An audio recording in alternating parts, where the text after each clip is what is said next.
Influencers सिर्फ और सिर्फ झूठी तसल्ली दिए जा रहे हैं। आमिर खान, सलमान खान, शाहरुख खान, इन लोग ने 50 साल की उम्र में इतनी मस्कुलर बॉडी कैसे बनाई? गूगल तो गूगल, इनफैक्ट चैट जीपीटी का भी यही मानना है। मैं हर दिन 50 अंडे खाता था, ऐसी डाइट फॉलो करता था, ये स्प्लिट फॉलो करता था। It is all bullshit. An ideal male physique, अगर आप गूगल पे जाके सर्च करो that how does a fit man look like, तो आपको कुछ इस तरीके की फोटोग्राफ्स दिखाई देने लग जाएंगी, जिसमें सभी मेल्स की एकदम रिप्ड बॉडी होती है, सिक्स पैक एब्स होते हैं, राउंडेड शोल्डर्स होते हैं एंड एकदम वस्कुलैरिटी होती है। तो आसान भाषा में एक फिट आदमी वो होता है जिसकी बॉडी एकदम बॉडी बिल्डर के समान ही दिखती है। और ऐसा मैं नहीं बोल रहा हूँ, ऐसा गूगल का मानना है। और सिर्फ गूगल नहीं, इनफैक्ट मेटा एआई और चैट जीपीटी से भी अगर आप ऐसा पूछोगे that generate an image of ideal fit man, तो वो भी आपको एकदम मस्कुलर आदमी की ही पिक्स दिखाएंगे। तो इससे क्या समझ में आ रहा है कि फिटनेस का मतलब सिर्फ और सिर्फ बड़ी मसल्स होना होता है? क्या एक आदमी जब तक एक ग्रीक गॉड जैसी फिजिक अचीव नहीं कर लेगा, जब तक वो फिट नहीं माना जाएगा? ये एक ऐसी मेंटल कंडीशनिंग है जो इन्फ्लुएंसर्स, यूट्यूबर्स और एक्टर्स ने बना दी है, जिसके नाम पे आज पूरी एक इंडस्ट्री खड़ी हो गई है। अब चाहे वो कोई शो का ऑडिशन हो, कोई ब्रांड का फोटो सेशन हो, कोई मैगजीन हो या फिर कुछ भी हो, हर जगह बस एक ही मैसेज दिया जा रहा है कि एक फिट बॉडी कंप्लीटली मस्कुलर होती है। लेकिन अगर थोड़ा हिस्ट्री में जाके देखें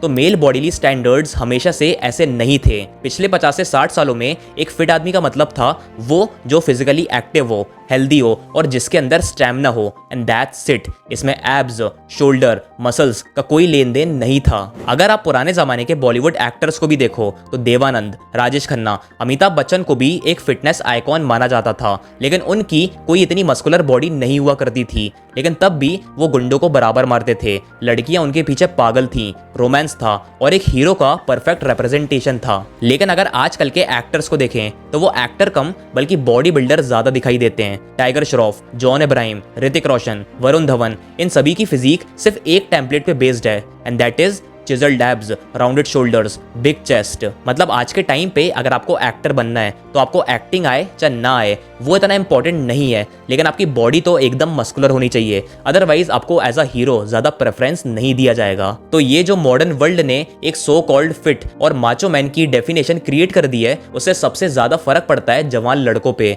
बिकॉज इनके मन में एक मेंटेलिटी बन गई है कि अगर मेरी फिजिक वो एक्टर, इन्फ्लुएंसर या यूट्यूबर की तरह नहीं है, मतलब मैं एक वैल्यूएबल मैन नहीं हूं। और ये सिर्फ इंडिया का प्रॉब्लम नहीं है, दुनिया भर में यंग लड़के इस प्रेशर से गुजर रहे हैं। इंस्टाग्राम, मूवीज, यूट्यूब पे जो लोग अपनी मस्कुलर बॉडी दिखाते हैं उनमें से आधे से ज्यादा स्टीरॉइड्स और फोटोशॉप का यूज करते हैं। Top notch lighting, camera angle, oiling करके अपनी बॉडी का एकदम परफेक्ट साइड दिखाते हैं, जो रियलिटी में परफेक्ट नहीं है। उन्हें खुद पता है कि उनकी बॉडी में कुछ ना कुछ फ्लॉज हैं, लेकिन वो ऐसे प्रिटेंड करते हैं कि उनकी बॉडी एकदम परफेक्ट है। इनफैक्ट 2016 में एक इंटरव्यू में रणवीर कपूर ने एक कंपाउंड का नाम रिवील कर दिया था, जिससे एक्टर्स बहुत जल्दी मसल बिल्ड कर लेते हैं।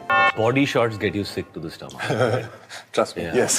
Yeah. Clenbuterol. You don't have to name You're that not thing. supposed to say that, but okay. Clenbuterol basically एक स्ट्रॉन्ग ड्रग होता है जो जल्दी मसल बिल्ड करने में बहुत हेल्पफुल होता है। मतलब नेचुरली अगर आपको फिजिक डेवलप करने में 4 से 5 साल लगेंगे, तो क्लैनबिट्रॉल को यूज करके आप उसी लेवल की फिजिक 4 से 5 महीने में डेवलप कर लोगे। जी हाँ, तो आप जितने भी एक्टर्स या मूवी स्टार्स को देखते हो, अब भले चाहे वो हॉलीवुड या बॉलीवुड के हो, इनमें से आधे से ज्यादा ऐसी ड्रग्स को यूज करके जल्दी बॉडी बना लेते हैं, जिसमें कोई दिक्कत नहीं है, बिकॉज ये इनका करियर है, इनका प्रोफेशन है, तो इनको अलग अलग रोल्स के लिए जल्दी से बॉडी को ट्रांसफॉर्म करना पड़ता है, जिसमें कोई इशू नहीं है। लेकिन दिक्कत तब आती है जब ये लोग बॉडी बिल्डिंग एंड फिटनेस पे एडवाइस देने लग जाते हैं। I started shooting for Force 1 year ago. उस टाइम पे Nishikant Kamat had given me a small brief and he had said that I'm giving you 8 months to build your body. उन्होंने मुझे सिर्फ यही कहा कि John, I want a body that's international. इनका benchmark था कि इन्हें 8 महीने में 15 से 20 kilo lean muscle mass add करना है। कैसे? हर दिन 50 एग वाइट्स खा के। There was a time during Force I used to have 51 egg whites a day. इसमें सबसे मेन मैं जो आपको बताऊं क्या है वो है What is my fitness mantra? मैं कम खाता हूँ, खाने के बीच में खाना नहीं खाता हूँ। Do something called intermittent fast. Khan's diet. I have a very crazy diet. मैं ये डाइट फॉलो करता था, ये रूटीन फॉलो करता था, इतने अंडे खाता था, ये करता था, वो करता था। It is all bullshit. जो लेवल की फिजिक ये लोग कैरी कर रहे हैं उसमें इनकी डाइट और रूटीन का 10% रोल भी नहीं है। It is 90% steroids. दुनिया में ऐसी कोई डाइट नहीं है, ऐसा कोई रूटीन नहीं है जो 4 से 5 महीने में इतने भयंकर रिजल्ट्स लाके दे दे। ये सिर्फ और सिर्फ इंजेक्शंस का कमाल होता है। दंगल, सुल्तान, पठान, ये तीनों ही मूवी में लीड एक्टर बॉलीवुड के खान्स हैं, and that is Aamir Khan, Salman Khan, Shahrukh Khan. और जब ये मूवीज रिलीज हुई थी तो ये तीनों की ही एज 50+ थी। एंड स्टडीज में क्लियरली प्रूव्ड है कि 40 साल के बाद में आदमियों के टेस्टोस्टेरोन लेवल्स ऑटोमेटिकली कम हो जाते हैं, एंड लो टेस्टोस्टेरोन लेवल्स में आप इतनी मस्कुलर फिजिक अचीव नहीं कर सकते। लेकिन उसके बाद भी इन लोग ने 50 साल की उम्र में इतनी मस्कुलर बॉडी बना ली थी। कैसे? Because of steroids. लेकिन एक्टर्स ये बातें कभी नहीं बताएंगे। वो सिर्फ ऊपर ऊपर की कहानी बता देंगे कि ऐसी डाइट फॉलो करो, ये वर्कआउट रूटीन फॉलो करो, ये करो, वो करो, एंड ब्ला ब्ला ब्ला। और यही बात आजकल के लड़कों को नहीं पता है। उन्हें लगता है कि अगर मैं भी वो एक्टर की डाइट फॉलो कर लूंगा या उनके जैसा स्प्लिट फॉलो कर लूंगा तो मेरी भी फिजिक उनके जैसी हो जाएगी। बट नेचुरली ऐसा कभी नहीं होने वाला है। और फिर क्या होता है? फिर होती है डिसअपॉइंटमेंट। सेकेंडली, आपने एक और चीज नोटिस करी होगी कि आजकल नेचुरल बॉडी बिल्डर्स की संख्या कुछ ज्यादा ही बढ़ गई है। जिसे देखो वही अपने आप को नैटी बोल देता है। और सच्चाई ये है कि इनमें आधे से ज्यादा फेक नैटीज हैं। ये वो लोग हैं जो 2 साल साइकिल चला के 4 साल क्लीन रहते हैं, फिर बोलते हैं कि हम तो नैटी हैं। और इन लोग को देख के यंग लड़कों को लगता है कि या तो वो बिल्कुल मेहनत नहीं कर रहे या उनके जेनेटिक्स खराब हैं। बट ऐसा नहीं है, आपके जेनेटिक्स खराब नहीं है। रियलिटी ये है कि आप कितनी भी मेहनत कर लो in terms of nutrition, diet, sleep, supplement, workout या व्हाटएवर, लेकिन वो so called natural body builders, influencers या यूट्यूबर्स की तरह कभी मस्कुलर नहीं हो पाओगे, and that is pure fact. लेकिन ये बात भी आजकल के लड़कों को नहीं पता है। वो ये सो कॉल्ड परफेक्ट बॉडी के इल्यूजन में इतने गिर चुके हैं कि अब वो चाह कर भी रियलिटी एक्सेप्ट नहीं कर पा रहे। क्यों?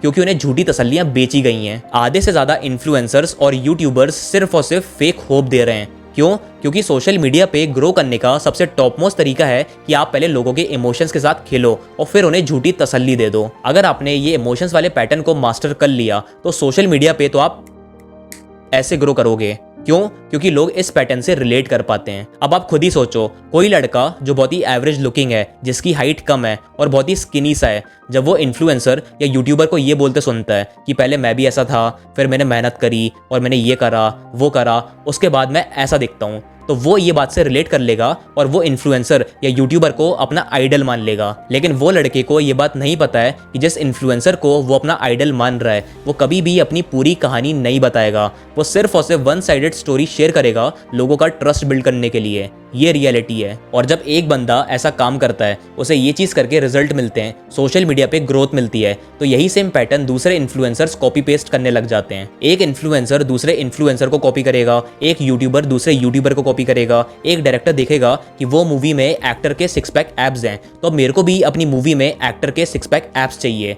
ये साइकिल चलती रहती है। तो इसी कॉपी पेस्ट वाली साइकिल के चक्कर में सोसाइटी में एक ट्रेंड सेट हो जाता है और इसी साइकिल से हर कोई पैसा कमाता है। अब भले चाहे वो ब्रांड्स हो, यूट्यूबर्स हो, इन्फ्लुएंसर्स, एक्टर्स, हर कोई कमाता है। लेकिन इन सब के सर्कस में बीच में पिस्ता कौन है? वो है आम जनता, जो इन लोग को देख के मैनिपुलेट हो जाते हैं without knowing the actual story. तो आजकल के टाइम पे ये जो फेक बॉडीली स्टैंडर्ड्स क्रिएट हो गए हैं, इसी की वजह से इनसिक्योरिटी इतनी ज्यादा बढ़ गई है, मेंटल हेल्थ गिर रही है और फिटनेस के नाम पे लोग सिर्फ और सिर्फ अपनी हेल्थ को बर्बाद कर रहे हैं और कुछ नहीं। स्टडीज के मुताबिक सोशल मीडिया के एक्सेसिव एक्सपोजर से बॉडी डिस्मॉर्फिया ट्रिगर होता है। बॉडी डिस्मॉर्फिया बेसिकली एक ऐसा साइकोलॉजिकल डिसऑर्डर है जिसमें इंसान को लगता है कि उसकी बॉडी परफेक्ट नहीं है, अच्छे शेप में नहीं है, ज्यादा मस्कुलर नहीं है। क्यों? क्योंकि सोसाइटी ने उसके दिमाग में एक सो कॉल्ड परफेक्ट बॉडी की इमेज सेट कर दी है, जिसके कारण वो अपनी फिजिक से सेटिस्फाई नहीं है। तो जो भी लोग बॉडी डिस्मॉर्फिया से सफर करते हैं, वो कितनी भी मेहनत कर लें, कितनी भी अच्छी डाइट फॉलो कर लें, कितना भी पैसा इन्वेस्ट कर लें अपनी बॉडी पे,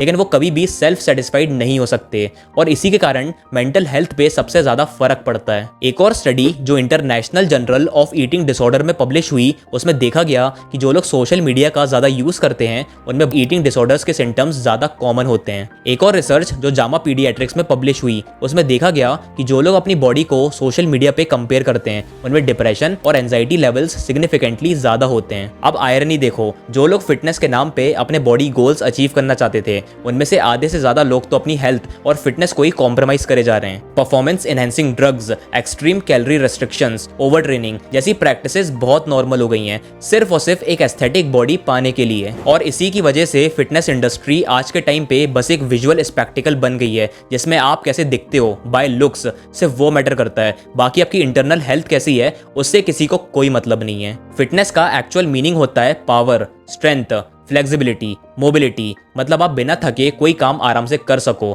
जिसमें आपका हार्ट स्ट्रांग हो, मेटाबॉलिज्म फास्ट हो, डाइजेशन अच्छा हो, जॉइंट्स फ्लेक्सिबल हो और ओवरऑल आप मेंटली फिट हो। ये होता है एक्चुअल मीनिंग फिटनेस का। पर इन सब को छोड़ के अगर आपकी पूरी फिटनेस मिरर में दिखती हुई बॉडी के ऊपर बेस्ड है एंड आप स्ट्रेस्ड हो, सेल्फ डाउट में हो, अनरियलिस्टिक एक्सपेक्टेशन के शिकार हो, देन एक बात बताऊं, आप फिटनेस में नहीं हो, आप एक इल्यूजन में जी रहे हो जिससे आप कभी बाहर नहीं आ पाओगे। लास्ट में बस इतना ही कहना चाहूंगा कि अपने फेवरेट इन्फ्लुएंसर, यूट्यूबर या एक्टर से बिल्कुल इंस्पिरेशन लो, उनसे मोटिवेशन लो, पर उनको कॉपी करने की कोशिश मत करो। अपनी लाइफस्टाइल देखो, अपने जेनेटिक्स देखो, अपना काम देखो एंड मोस्ट इंपॉर्टेंटली अपनी रिस्पॉन्सिबिलिटीज देखो और उसके अकॉर्डिंगली एक्शन लो। बिना सोचे समझे अंधों जैसे सोशल मीडिया को देख के मैनिपुलेट मत हो। Just stay connected to reality. Alright, so that's all. So guys, आज के लिए इतना ही। अगर वीडियो पसंद आए तो लाइक कर दो, सब्सक्राइब कर दो। तब तक के लिए टेक केयर, मिलते हैं अगले वीडियो में।